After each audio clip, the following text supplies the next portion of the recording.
Oxuya-oxuya işləmək daha rahatdır bildiyim qədərilə onlayn şəkildə. Təhsil alır, bir də paralel olaraq da işləyir.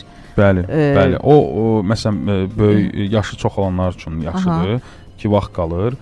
Abituriyentlər yox, onu eləməsinlər məncə. Niyə? Əgər ailə vəziyyəti yaxşıdırsa, məncə Təhsilə oxuyub versinlər, işləmək. fikirlər. Bəli, bəli. Əgər orada vaxt çox qalırsa, başqa şeylə məşğul olsun. İdmanla məşğul olsunlar, dil öyrənsinlər. Keçən dəfə də bunları Niyə görə? Məsələn, əgər sürə bilirsə bunu, davam etdirə bilirsə, niyə də olmasın? Paralel olaraq işləmək. Bilirsiniz, niyə görə olmasın? Mən yəni yenə deyərdim ki, yox. Çünki yenə də təbii ki, ailənin maddi durumuna baxır, amma ailənin maddi durumu normaldırsa, məncə dilə üstünlük versin, idmana üstünlük versin, idman nailiyyətləri əldə eləsin.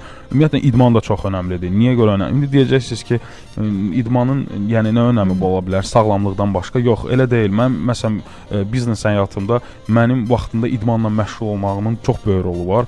Mən özümə öz güvənimi yaradıb idmanla məşğul olmağım. Çünki mənim idman nailiyyətlərim var. Mən belə deyim də, bütün biznes danışıqlarında iştirak etdiyim zaman rahat ayaq üstə durub danışıq apara bilirəm də, öz güvənim var. İdmanla məşğul olduğum üçün.